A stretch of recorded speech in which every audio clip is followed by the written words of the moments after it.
Fabian, you don't have to go bring people in for it. People are interested. Okay, so we have this. So I have been working on a game for quite a while now, and it is called. The full name is Call of Cthulhu: Terror Paths, and so it's a Terror Path. It's a board game, and in this game, it's a cooperative game where you are all players are investigators who are exploring some terrible event. You have a map of the Silver Twilight Lodge, or the Forest of Resurrection, or the Starry Wisdom Chapel, or the SS Dark Princess ship, or something, and you will have multiple scenarios on each map. So like the Silver Twilight Lodge has 4 scenarios you can play on it that are wildly different. So you can play just a single scenario, and the scenarios are not, I mean, you can replay one, but really they're meant to be played once and to a conclusion. And but you can also play them in a campaign where you move through the scenarios in a certain order and have a climactic event. And during that, while your characters can be kind of persistent, they often will die off because it's Call of Cthulhu, and you get new guys. The characters do advance during play. Their stats get better. And the turn structure, the scenarios, like I said, they're really different. So like there's a scenario where you have to topple dolmens in the forest because the Wendigos are coming and freezing the whole world. And another scenario is there's a rock band that worships the King in Yellow that's having a yellow sign rave in the same forest. You have to go rescue the teenagers who are falling under their sway. You know, there's one where you have to rescue her wife who has been kidnapped by a crazy guy who liked her in college. There's scenarios where there's ghouls are fighting gugs and the war has boiled up into the Silver Twilight Lodge. You know, or alien invasions or different things. So the scenarios are really weird. One of the features of the game is when you start playing it as the players, you don't know how to win. Each scenario has a different victory condition, and you don't know what it is until you've played a ways through it and figured it out. You always know how to lose. You know, you lose by having everyone dead at the same time, or by having Doom go higher than 7, or by the scenario reaching its special defeat requirements, which is different. Not every scenario has those, but a lot of them do. So, and as you're going through, there's usually a menace in the game or a threat. You'll be flipping over cards and revealing something terrible behind them. So, like one of the scenarios, as you're doing things, you're covering a picture of a dole with rubble, trying to bury it under the rubble. And then during gameplay, you then have to like rearrange the rubble cards so they match up like a jigsaw puzzle, so it's actually buried properly. And that's how you win. Meanwhile, there's ghouls attacking you and things like that. Like I said, in the one with the Arctic wind, the Wendigos and the cannibal cultists and Ron Tagath, you actually have to go and find the different dolmens in the forest and push them over physically to get rid of them. Meanwhile, you're being attacked by these monsters. So it's it's fast moving. You don't just sit and wait for your turn because there's 2 steps in the game phase. The first is all the players move and take actions at the same time, and you all decide what order you want to do it. So who should go here, who should go there, and you move into your things. And you can't just. Every area on the map has starts with a face down card on it, and you have to like someone has to. You can't just walk through a card, but you can have someone walk to a card and be there while someone goes past it. That person has like intercepted that card, so you can move through. You meet your plans of movement. And then after everyone's done, then everyone resolves whatever their cards are. You know, they're like trying to understand glyphs on a wall, or they find a weird rock that sings to them. And then after all the players do that, then there is the Menace Turn, where events happen. You know, players get cursed or monsters wander by, and the threat advances up the track, as happens in a lot of my games. You know, from Arkham Horror up to Cthulhu Wars. You know. So that is the general course of play. You're playing together. Everyone moves together. Then you do the threat. Then everyone moves together. Everyone does the threat, and everyone is always deciding different things as they play. The characters are, of course, unique. They have flaws as well as advantages. You're leveling them up as you go, and every adventure is like unusually different. There's an adventure where the island you're on is catching fire. And there's another adventure on the same island where the tide's rising to drown everything. So it's just, there's another one where meteors have hit the island and things are crawling out of the meteor and attacking everyone, like star vampires. So every adventure is bizarre and strange. And so the idea is that you will, it's a little bit like Mansions of Madness or Arkham Horror in the concept, but the gameplay is utterly different. Questions? Oh, it's going to be in a box about this size. It doesn't have any plastic figures. So it probably going to cost like $40, with the maps. And there'll be expansions coming out with new maps and new scenarios for those maps. So it's a cooperative game? It's a totally cooperative game. There's no game master. So you have to figure. So the game plays itself as you're doing it. You can win a lot of different ways, right? You can make decisions that are bad or good. So one of the ways. So actually, everyone, if you have a smartphone and you pull it out. We recommend 2 to 6 players. There's no maximum count really. You could play with 20 players if you wanted, but it would be confusing. Yeah. And also, we didn't provide 20 different sets of tokens to keep track of your strength and sanity and stuff. But after your turn, like Doom advances, Menace advances, there's items. There's some items that are unique to a single adventure, where there's relics that you get, and there's some items that are like generic items that you just pick up in the chamber. So a single map will have certain consistent things among it. So the scenarios there will have some things that are similar. Like the Silver Twilight Lodge has some rooms that are locked, and you always have to find keys to open them. Whereas the forest doesn't have that. It has other forest paths you're going through. Let's see. Anyway, this is my return to Call of Cthulhu type horror cooperative stuff, and I'm really happy with it. We've been playtesting it for quite a while. And if you pull out your smartphone and Google Terror Paths Peterson Games on YouTube, you will see a 36-second video about it, which I think is really good. I don't narrate it. When do you see me playing this a lot? I play it on Tabletop Simulator virtually with people. So actually one of my playtest groups is there's a Belgian and a British guy and the other guy. I think the other guy's like from Australia or something. So.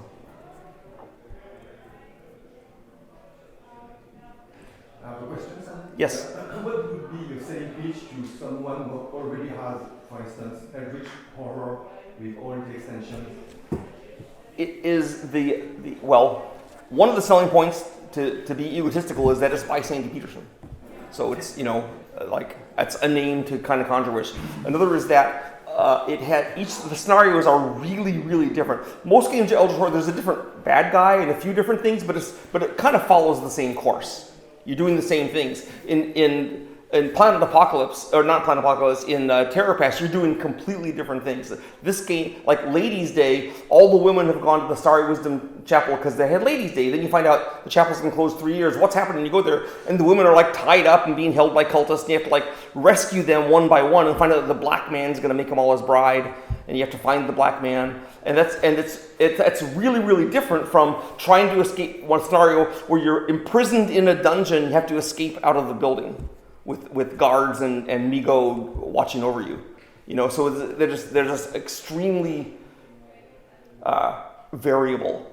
It's more like I call it Cthulhu. Also, there's the mystery where you don't know how to win. Where in Eldritch Horror, you know how to win. You know what's going on. It's not as much of a mystery. In this game, you don't know what's happening at the start. So the map's completely different every time. Well, the map is not different every time because you might have the what's in the rooms is different. But the Silver Twilight Lodge has 4 different adventures that are very different. But it's always the Silver Twilight Lodge. And sometimes there's changes. Like one of the Silver Twilight Lodge scenarios, the basement's cut off, so you don't use the basement. But that one is also one where when you finish with the lodge, then you have to quick get in a car and travel to the Rock Canyon Caverns for the next stage of the adventure, where you have to set off an atomic bomb to block the ancients from escaping. So that's kind of a thing. You don't do that kind of thing in Eldritch. You're never setting off an atomic bomb in Eldritch Horror. This one you are. And you have to get the parts of the atomic bomb from the atomic brains that the ancients have scattered around the room. There's one scenario where the Yithians are making a portal to the future, and there's dinosaurs as well as Yithians. It's just really elaborate, strange things that are happening. Plus, the character advancement is pretty cool.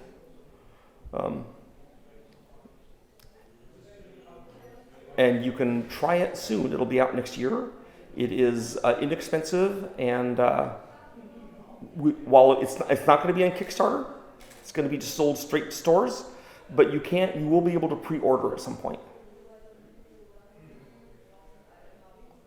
Any other questions?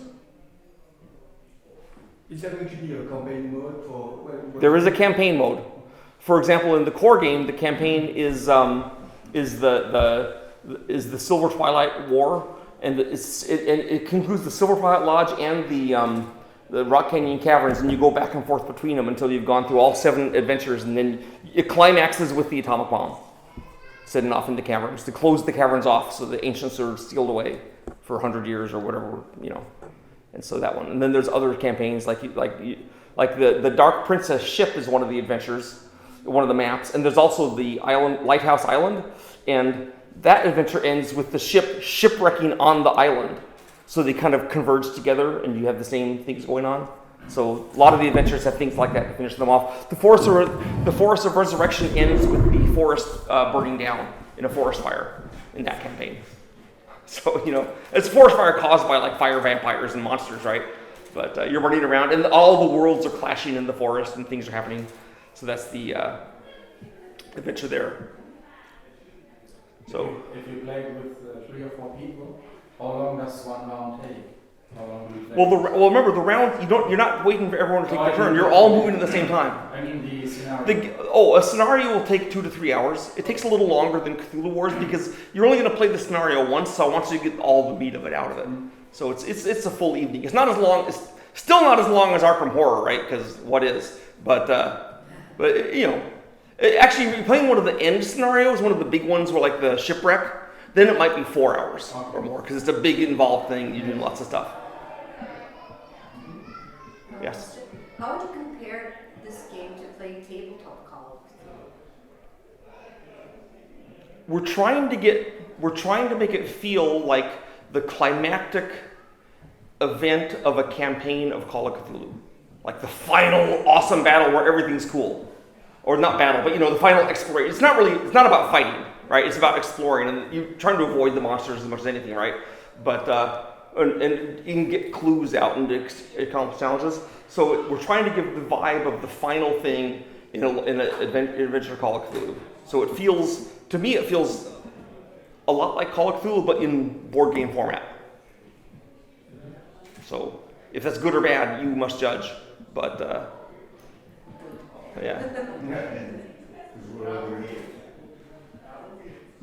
One of the fun things about it is as I've done them in Planet Apocalypse, the characters all have flaws that make them weak in a way, but I've noticed that players really buy into their flaws and own them in Planet Apocalypse, so it's fun to have the flaw, Like there's one character, Eva Noel, whose virtue is good sister, and you start with an extra perk, but then their flaw is bad sister. Oh, there's a madness thing. Okay, so your sanity goes it goes from 0 up till 5 to 7, depending on what character you are, right?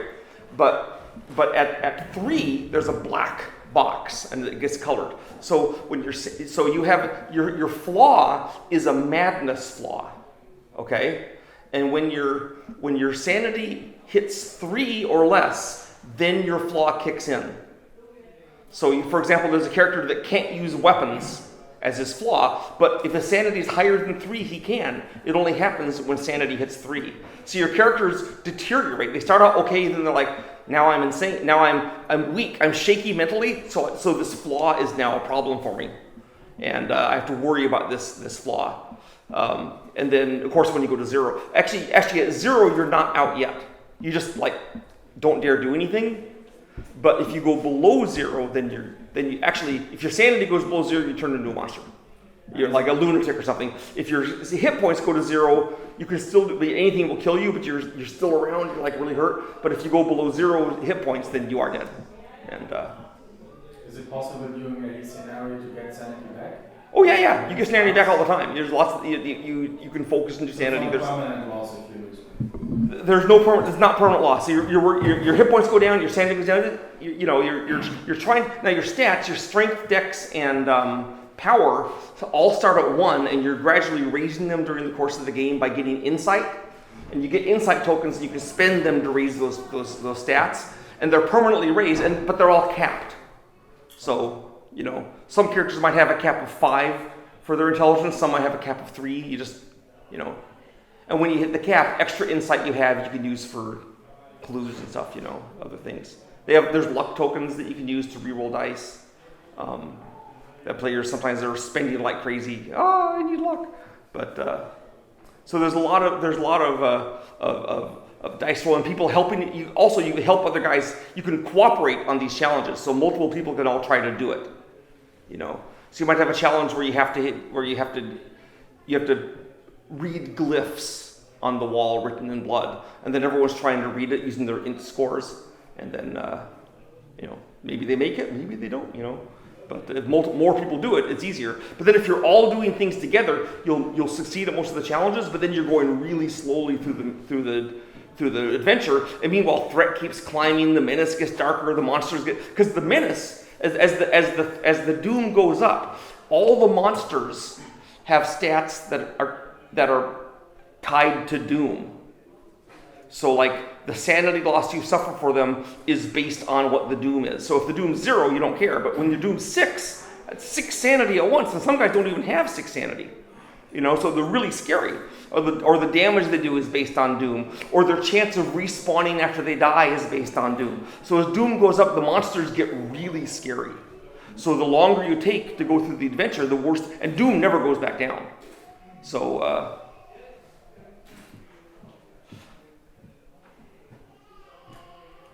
forgot about that aspect. It's kind of one of the fun things. So you feel like your character's deteriorating with the madness. You have the doom. You have items that are interesting, like the ultraviolet and stuff. I mean, they have that in Arkham Horror too, right? But I like my version of the items. Oh, the items in the game are all one use, with rare exceptions. So if you have a pistol, you don't keep shooting it every time. The idea is that it's not just you shoot a monster with the pistol and it's done. It's like you empty your pistol into the monster and throw it, and now it's gone, because that's how you fight a monster, right? And but you can always find more items. So you're searching around. You're searching for stuff in the drawers and stuff on the map, and some of the monsters drop items, and you find that valuable. Then there's the relics that you can get. Like in the adventure with the Yithians drop like advanced technology, so those are really useful, but they're kind of dangerous to use. They cost you sanity or health because they're Yithian stuff. Other questions? Cooperative multiplayer takes about an evening. Every adventure is unique and different, which has the plus side that every adventure is unique and different, and the minus side that you can't replay it, except with a different crowd. But I figure it's worth it because the adventures are pretty cheap. You don't have to pay a lot of money for them. So, and like if you get the core game, I think it has 7 adventures. Then like that's 7 weeks, play once a week of gameplay for $30-$40. That's not a bad deal. Cheaper than a movie. And it's like 2 to 6 players doing it. And then the next box comes out, which has 3 or 4 adventures, and then those are really cheap. There's like $10 because it's all cardboard and tokens and paper. So and the art is really impressive. You can see it if you Google the Terror Pass thing. We've been showing off some of it. The spectacular art, as Peterson Games is known for, and high quality stuff as Peterson Games is known for. Just not the heavy duty figures. We're basically not doing new games that use figures until we've got all our past Kickstarters out, because games that use cardboard don't delay production of the past games. So we can do those in the meantime while we're waiting for the shipping apocalypse to end. Other questions about this or other Peterson Games things? As long as I'm here, I can talk about all Peterson Games stuff, I guess. I can talk about other Peterson Games things instead of just Terror Pass. I mean, you got the CEO here. Cthulhu Wars, God's War, and Hyperspace will all soon be in print. And by soon, I mean within a year. At least unless something terrible happens, because I said this last year, and then something terrible happened. But But Cthulhu Wars and God's War, of course, are reprints with some new things, and Hyperspace is a completely new game, which some of you have played, because I had it here 2 years ago. Question about God's War. Yes. Will it be possible to purchase the extras when you already have the? All of God's Wars expansions are being published again in this reprint. So if you get them before they go out of print again, you will have them. Plus new things, like the Humocked character. And Cthulhu Wars, similarly, all of Cthulhu Wars is being reprinted. I think it's possible some of the maps aren't, but it's going to have the cats and so it's got just 3 new civs for Cthulhu Wars, and then Hyperspace, of course, has 25 civilizations, which is just ludicrous. But there's little civs that fit in a box like this. And then the next upcoming game after those are in print, the one I'm working on now, because I finished Terror Pass, is going into production. I'm still playtesting some of the future maps, but it's not a work in process. They're doing layout and stuff. But the next future game is called Starship Captain, and I'll be running it tomorrow and possibly Sunday. And it is a game of where you are in charge of a starship fighting against the bad person who is in charge of a starship. Or there's campaigns too, and you can have multi-ship battles and scenarios and everything, and you can have your ship crew advance over time, get a better captain or a better gunnery officer or whatever, like Mr. Spock, So Starship Captain, and it's based on the civilizations in hyperspace. So there's 24 different types of ships. Actually, more than that, because each has corvettes, destroyers, battleships, and cruisers. So there's a million, and then there's star bases and pirate ships and things like that. But actually, the cats are not part of it, because I'm not going to have cats in spaceships. So it's everyone but the cats. The cats are a civ in hyperspace now because of April Fools, but because it happened. But I actually had a bunch of guys on Discord relentlessly playing the cats to make them balanced in hyperspace. It was hilarious. I said, this is an April Fool's joke, but they said, no, it's got to be balanced. So they're balanced. But they're crazy because they're cats. They don't have spaceships because they don't have thumbs. Other questions? We are hoping to be able to go to UK Games Expo next year. It depends on what the situation is like in Britain. We are hoping to go to Essen next year. It depends on what the situation is like in Germany. And we are probably going to go to Gen Con next year. Also, I would guess we're going to PAX Unplugged, but you guys probably don't care about that. Love to go. And other small games we have some here. We have Invasion of the Brood, which is a 2-player game about the invasion of the Earth by a loathsome alien monster. We have Cthulhu Wars Duel we've come out with, which is the much asked for Travel Cthulhu Wars, which is essentially a box smaller than this, which I think it's cost $25, 20 something like that, and it has cardboard standees, and it's 2-player Cthulhu Wars. And the first box is Cthulhu versus Black Goat, and the second one coming out very shortly is Cthulhu Wars Dual Extinction, is Windwalker against Sleeper, and it has a different map, and you can mix and match any of the civs in any of the maps in Cthulhu Wars Dual series. Next one is going to be the Misconduct University with I think Yellow Sign and someone near Lathatep or something, and we have a whole series of these things, each one with 2 civs that you can play. And it has got rave reviews. Maybe only because it's cheap and easy to carry. I don't know, but they like that. So all the cheapskate Europeans that complain that Cthulhu Wars cost too much can now get Cthulhu Wars Duel. Also the cheapskate Americans, because they complain too. I didn't want to lessen Cthulhu Wars, but I made the Duel one. That came out in December. Any other questions or requests or complaints? Is there any plan to do a God War Duel? There is no plans currently to do a God's War duel.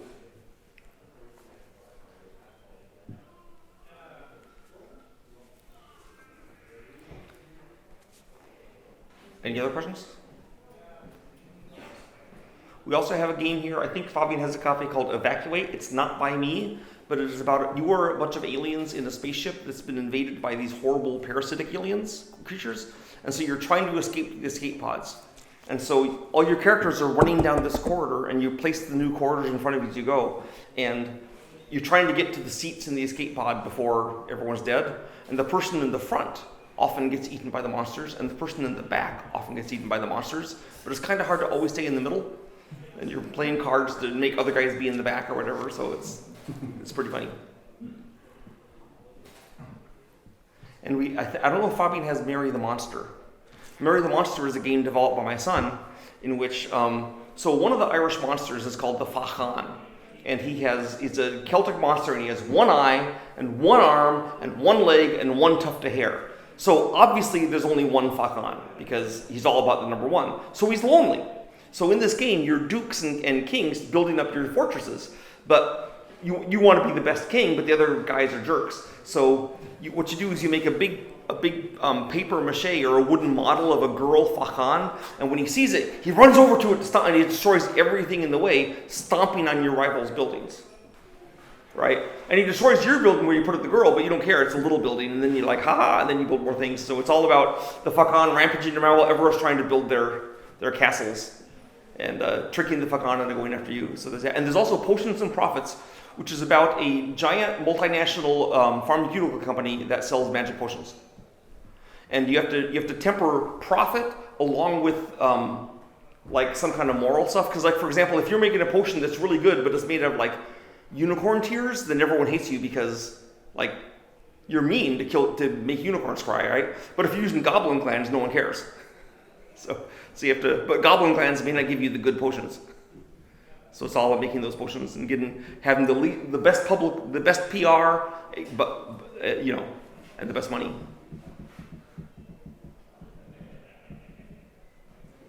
And those are all 4 games that are inexpensive from Peterson Games. I know we're famous for giant expensive games, and we're not going to stop doing giant expensive games, but those are 4. Also coming out sometime, we already funded and in the works are Eternal Adversary, which is the war between war and chaos in which the universe's timelines are getting mixed, so there's like samurai with machine guns.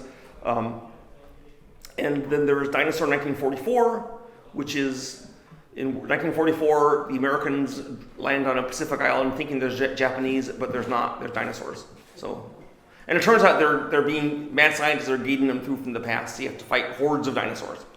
It's a co-op game, but there is a non-co-op version where the other team plays the dinosaurs against the soldiers. So, if you want to be a T-Rex, this is your chance. Or if you want to be an American with a rocket launcher taking out a T-Rex, this is also a good chance. Both of those things are in the game. This is the game we played 2 years ago. Yes. It's very much based on a million American comic books from the 60s and 70s where American soldiers would fight dinosaurs. I mean, every time I went to the comic store, there was one of those comic books there. So, and because they're coming from the past, it's okay to kill them. If they were like Jurassic Park, I wouldn't want to kill them because they'd be gone, right? But they can generate millions from the past, so it's okay. Any other questions? No? All right then. Hopefully I'll see some of you for Starship Captain, and I may see others for Planet Apocalypse right now. Thank you for coming. I know it was hard to find me this time. Who knows where Planet Apocalypse is? Thank you, Sandeep. Thank you. You're welcome.